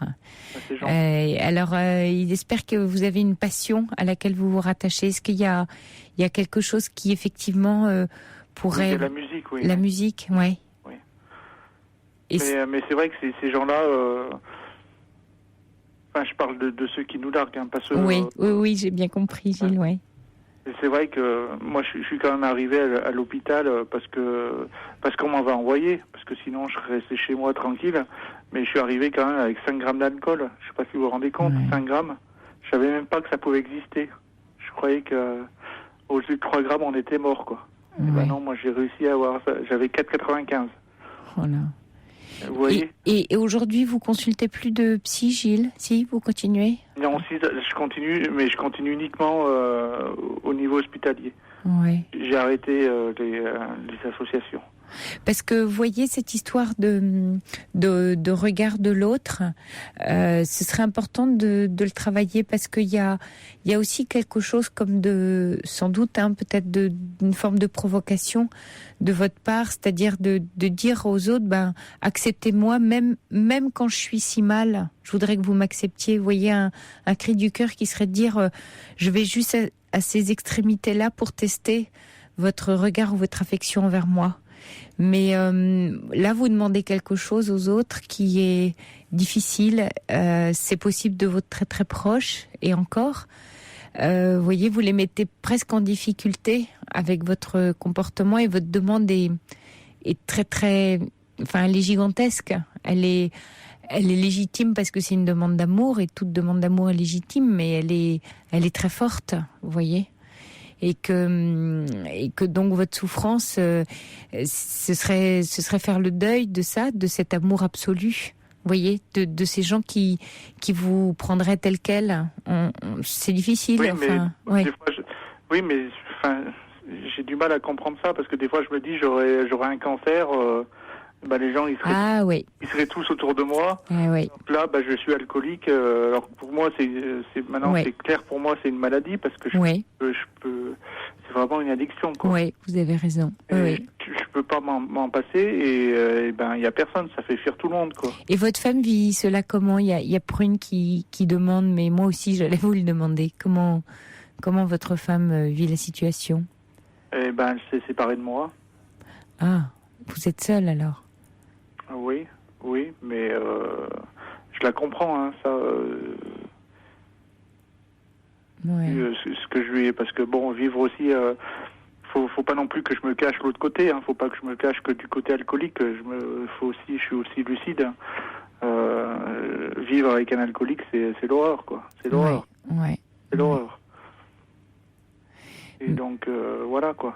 Mais vous voyez, Gilles, il y a beaucoup de culpabilité dans votre façon de vivre votre maladie. Or, vous l'avez très bien dit, on va rester là-dessus, que c'est bien une maladie et qu'à un moment donné, peut-être qu'en étant un peu moins sévère finalement avec vous-même, vous seriez peut-être plus aidant pour vous. Vous voyez, parce que vous vous jugez et vous parlez des autres qui vous jugent, mais vous aussi, vous jugez durement. Et ça vous aide pas à vous en sortir.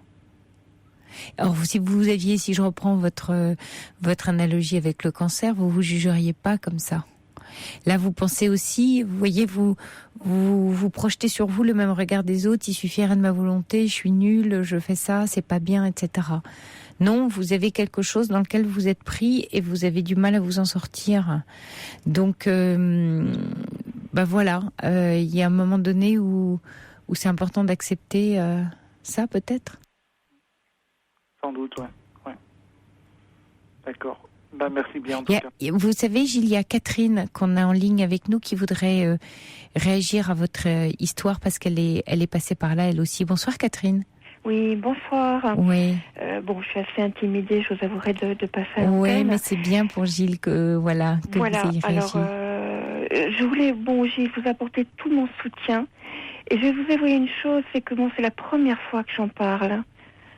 J'en ai jamais parlé à qui que ce soit, à aucune personne de mon entourage, ce que j'ai vécu, par où je suis passée. c'est exactement la même chose que vous. Et voilà, moi, c'est terminé depuis 12 ans. Vous êtes tombé dedans il y a 12 ans. Mais quand je vous entends parler, je suis sûre que vous allez vous en sortir. Il y a une force aussi en vous. Vous avez la conscience totale de ce que vous êtes, de vos souffrances. Ne cherchez pas à vous dévaloriser. Vous savez très bien que c'est une maladie. Mais c'est une souffrance qui nous échappe. On n'a pas le contrôle de ça. Il n'y a rien à faire. Mais un jour ou l'autre, ça s'arrête. On ne sait pas trop pourquoi, mais c'est fini. On clôture un cycle de sa vie par rapport à ça. Mais c'est vrai, quand je vous ai entendu dire, on se lève le matin, on est plein de bleu. Mais qu'est-ce qu'on a fait? Je l'ai vécu, voilà. Et cette culpabilité dont parlait, qui sous-tend les propos de Gilles, ce regard de l'autre, Catherine, vous voyez que le sentiment d'être nargué, tout ça, comment vous avez surmonté? Mais évidemment, on est surtout en tant que femme, c'est terrible. C'est terrible parce que j'étais pas du tout non plus soit dans un milieu. J'étais une femme qui présentait bien habillée, etc. Et pas du tout une femme mondaine, mais une jeune femme qui. Et d'autant plus que l'alcool avait une emprise totale tout de suite sur moi. Il fallait que je m'enivre immédiatement d'un seul coup. Et aujourd'hui, c'est intéressant, vous dites que voilà, c'est parti, vous avez réussi à vous en débarrasser, mais vous ne sauriez pas dire pourquoi, comment, comme si... Je crois qu'on arrive à une telle dose de souffrance intérieure.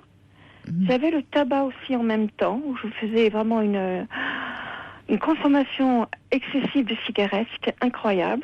2 ans après, j'ai arrêté le tabac aussi.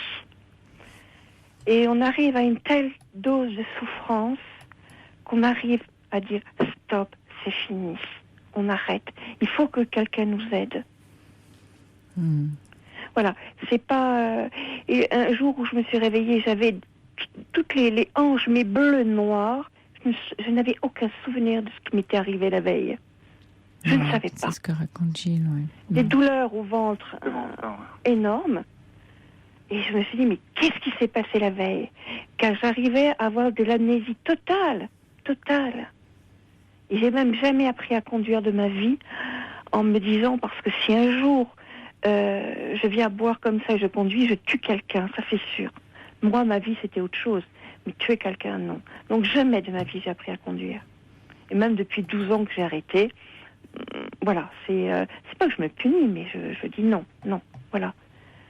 Et je pense, Gilles, vraiment avec vraiment beaucoup de force et peut-être beaucoup d'amour, je vous en envoie et vous allez vous en sortir parce que vous arrivez à une telle dose de souffrance que ça peut pas durer, ça. C'est pas possible. Merci Catherine d'appeler Gilles pour ce témoignage. J'espère que... Merci beaucoup Catherine, bonsoir. Je vous en prie, au revoir. Au revoir.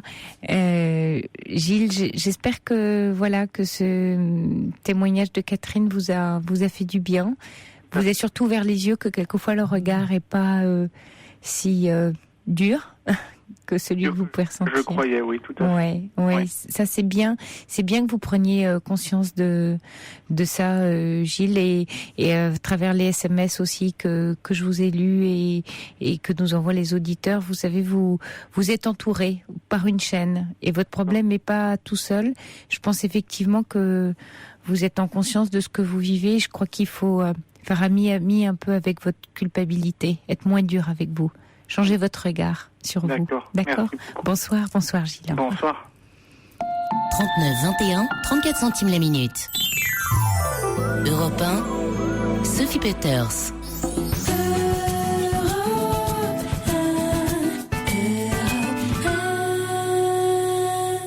Et nous accueillons Julie. Bonsoir Julie.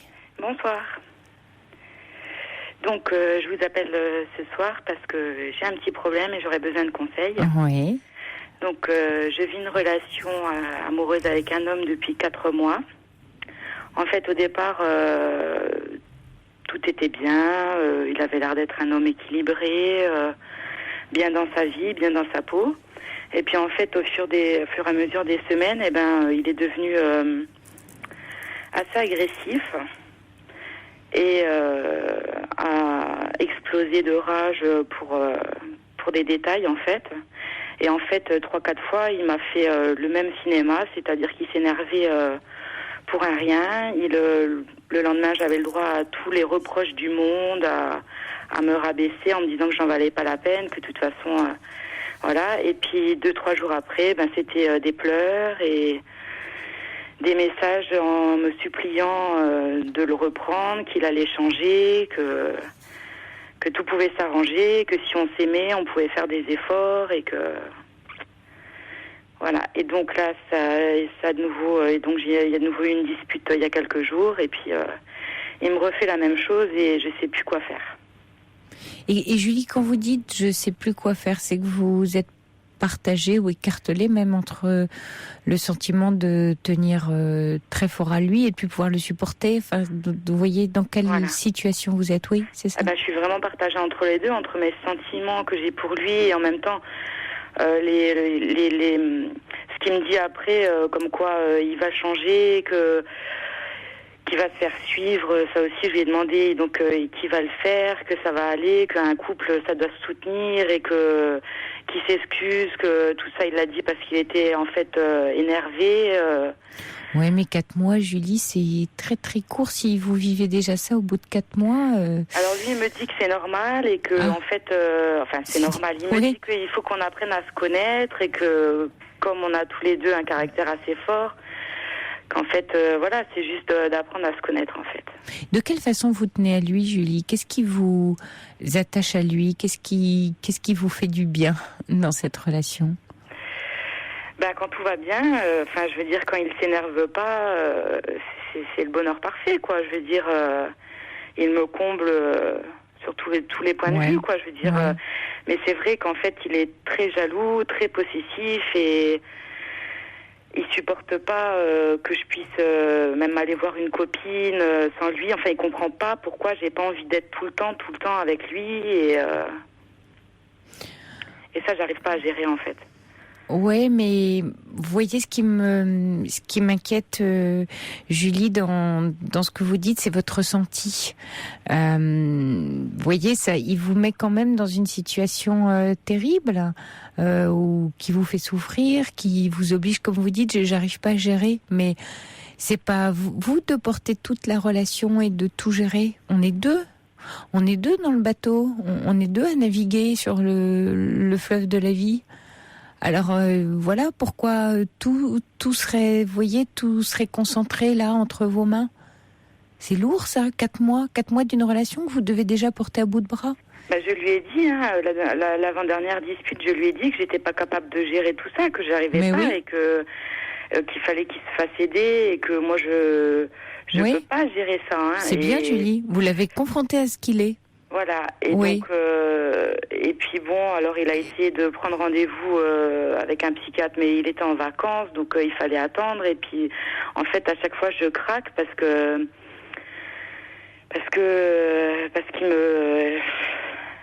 m'envoie des messages et puis il veut toujours qu'on discute et puis après, il trouve toujours des arguments pour... Oui, c'est que c'est une relation en même temps. Vous voyez, ce qui est compliqué, là, c'est que vous êtes très vivante aussi dans la relation. Quand je dis très vivante, c'est que comme après, il vient vous rechercher, il vous ressollicite, il vous redemande de faire un effort, votre avis, etc. Ça, pour vous, c'est agréable, vous voyez, dans un sens, parce que vous existez très fortement. Ouais. Et que c'est un peu piégeant. Oui, mais c'est piégeant, vous voyez ? C'est les deux faces d'une même pièce. C'est qu'à la fois vous vous sentez exister très fortement. Alors c'est agréable. On aime tout ça, se sentir utile, puissant, exister pour l'autre, important. Enfin, c'est tous ces éléments-là. C'est une forme de reconnaissance. Mais en même temps, c'est pas une bonne reconnaissance parce que c'est une reconnaissance qui vous piège, qui vous enferme, qui vous recentre absolument vers lui et son besoin et qui vous met toute la relation entre les mains. Donc vous êtes épuisé. Vous êtes déjà épuisé en 4 mois. Ouais. Vous voyez ?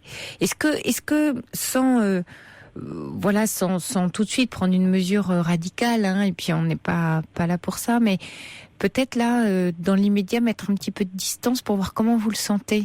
dès que vous êtes plus en distance de lui, d'essayer de voir comment vous vous sentez vous. Est-ce que vous arrivez à mieux gérer la distance que la proximité ? C'est ce que j'essaye de faire. Oui. En fait, j'ai essayé de faire les premières fois et puis là j'ai carrément changé de numéro pour qu'il arrive à me joindre. Oui. Donc il a quand même réussi par internet à me par message juste. Donc c'est vraiment quand je veux je réponds et puis voilà. Mais en fait à chaque fois par message il essaye de oui, il recommence. Ouais, il recommence et puis il veut me voir. Alors bon, je tiens, je dis non, je veux attendre quelques mois, que tu ailles mieux, que tu règles tes problèmes et tout ça. Donc moi. Mais c'est bien, là, Julie, vous agissez bien. Vous voyez, je reçois des SMS vous concernant. Fred qui dit même traitement. Tout à l'heure, on avait Colette et fuyez le loin et le plus vite possible parce que ça part très mal. Prune vous dit sa jalousie n'est pas supportable, quittez-le. N'acceptez pas les promesses, dit Pascal. Bon, c'est vrai là, Julie, qu'avec ce que vous nous racontez, on a envie de vous dire attention, freinez. Ce que vous avez fait d'ailleurs, ce que vous êtes en train de faire, c'est ce que vous nous racontez.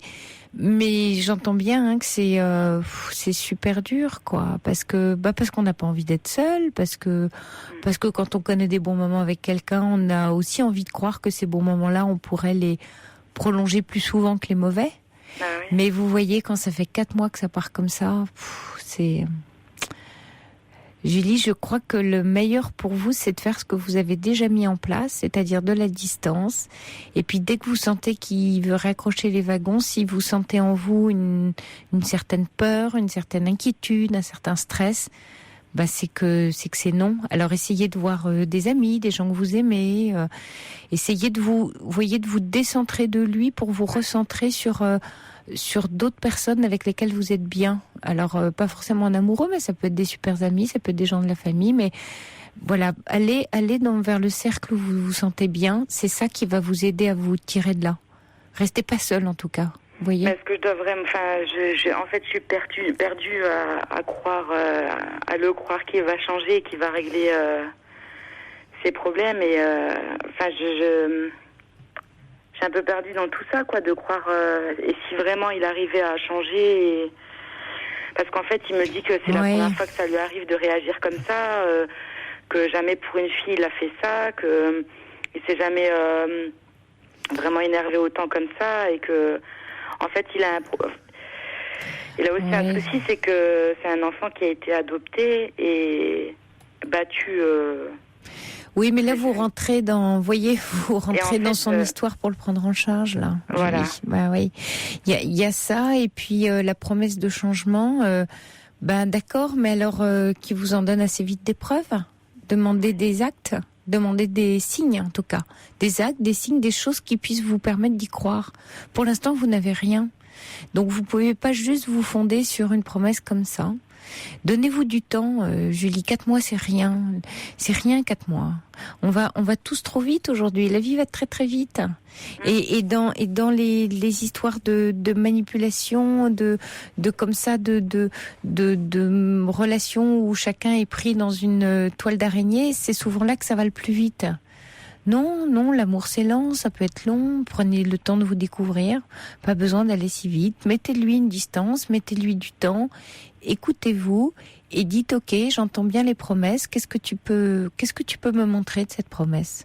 Continuez à le confronter, Julie, vous laissez pas faire, gardez bien votre confiance accrochée en vous. Mais quand je lui dis ça, en fait, il me dit que il va le faire, mais il veut que je sois à ses côtés pour le faire. Il veut que je l'aide à le faire. Et que vous fassiez quoi ? Quel est votre rôle ? Que je sois juste là parce qu'il a besoin de moi pour vivre et que il veut que je sois juste à ses côtés, qui même si il va régler son problème de son côté, mais il veut que je sois là. Mais vivre ensemble, c'est ça ? Non, il veut qu'on continue à se voir en fait, parce que moi pour l'instant là c'est terminé. Je lui dis que c'est fini et que... Non mais son histoire il doit la régler, il n'a pas besoin d'une maman, hein. Vous n'êtes pas sa maman, hein. Vous êtes une compagne.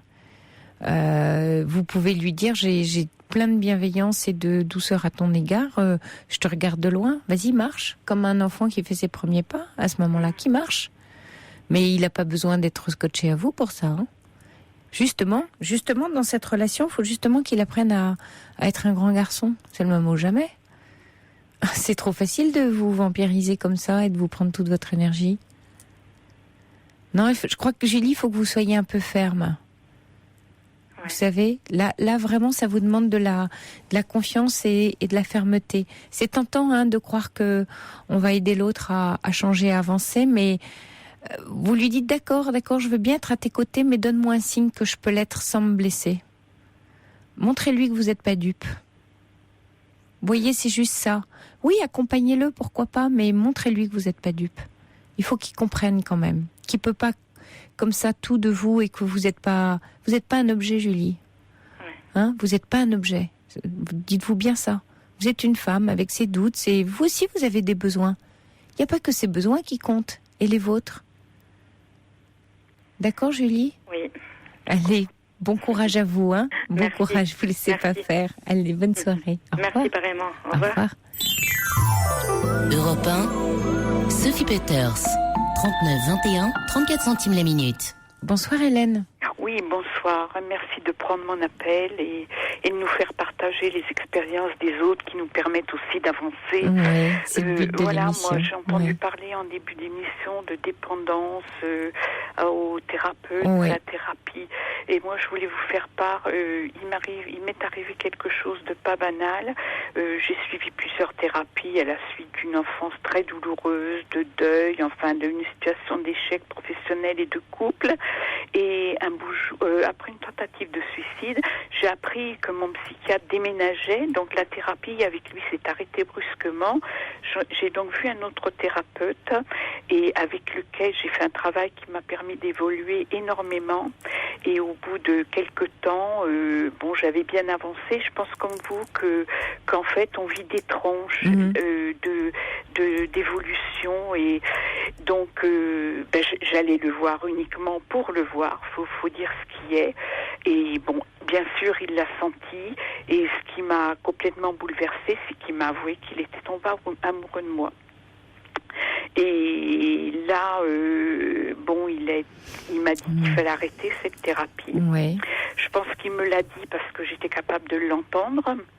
Et si vous voulez, donc j'ai arrêté la thérapie. Je pense que j'étais arrivée au bout du travail que je pouvais faire avec lui. J'ai reconsulté il y a quelque temps, mais bon, parce que j'en éprouvais le besoin. Oui. Et bien sûr, c'est quelque chose que je n'ai jamais dit à personne. Je continue à en souffrir. Quelquefois, ça me permet d'avancer parce que c'est quand même quelque chose que j'ai un peu sublimé, mais d'autres fois, j'en souffre énormément. J'ai cristallisé sur cet homme et nous avons quelques contacts de temps en temps, mais... Et juste pour comprendre, Hélène, vous avez un compagnon par ailleurs, vous êtes dans une vie de couple ou vous êtes seule ? Non, je suis seule. Et vous sentez aussi que vous avez eu des sentiments pour lui, enfin quelque chose aurait pu avoir lieu. Bien sûr, oui. Combien de temps vous êtes resté en thérapie avec lui ? Pas très longtemps finalement, 2-3 ans, mais c'était une autre tranche de thérapie. D'accord, oui, je comprends. Là, j'ai quand même... Et depuis combien de temps enfin, c'est fini, Alors, c'est fini depuis 4 ans. Ah oui, et vous pensez toujours à lui, vous avez toujours et vous avez toujours un contact très peu, j'ai eu un contact avec lui il y a 2 ans pour une histoire de licenciement où il fallait qu'il me fasse une lettre et je l'ai croisé 1 ou 2 fois et ça a ravivé des souvenirs et nous nous sommes contactés. Je suis allée le voir il y a quelque temps pour parler de ça. Oui, voilà, oui, c'est ce que je pense. Et je lui ai dit, il avait laissé une porte entrouverte, si vous voulez, en me disant qu'on ne pouvait pas passer à une relation, bien qu'il y ait eu un petit début, que c'était pas possible, que... C'est lui qui se l'interdit alors ? Pardon ? C'est lui qui se l'interdit, cette relation avec vous ? Oui. Il exerce toujours. Et par rapport au travail que nous avons fait et dans l'état dans lequel il m'a trouvé, bien qu'il pense que je peux entendre cela, et puis bon, il a une vie privée de toute façon. Ah, il a une femme dans sa vie ? Ah oui, absolument. Ah, il est marié. Oui. et il était complètement étonné de ce qui lui arrivait. Enfin bon, je parle pas pour lui.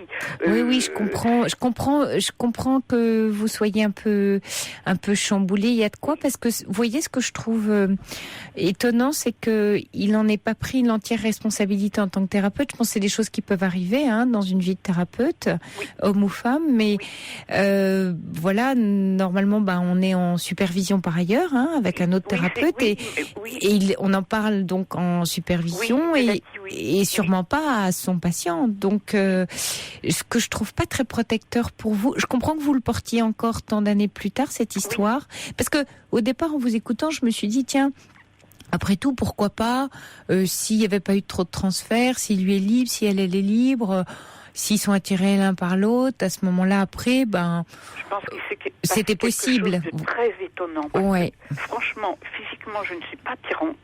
J'ai beaucoup évolué, mais bon, j'ai eu une vie un petit peu misérable et on est vraiment aux antipodes. C'est un intellectuel, c'est quelqu'un de très...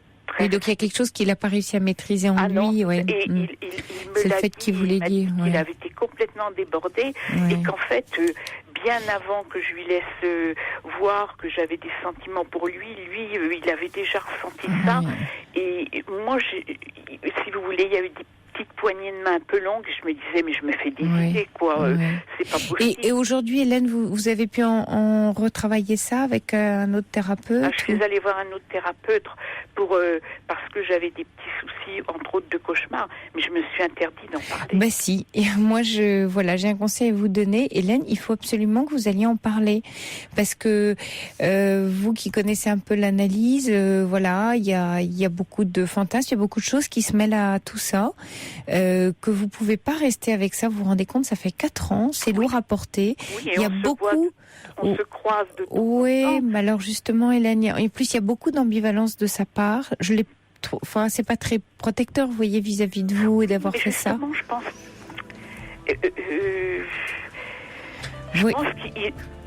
Moi, je pense que j'étais capable d'entendre ça. Oui, mais Hélène, ne restez pas toute seule avec votre secret. Vous nous l'avez confié ce soir et je vous en remercie. Oui, mais un thérapeute, c'est aussi l'anonymat, Hélène. Et là, malheureusement, on va devoir se quitter. C'est la fin de notre émission. Mais Hélène, vraiment, je vous encourage à aller en parler à quelqu'un. Restez pas toute seule avec ça. D'accord ? Voire déplacé d'en parler à un thérapeute. Mais non, c'est pas déplacé. Il peut tout entendre. Bonsoir, Hélène. Bon courage à vous. Je vous dis bonsoir.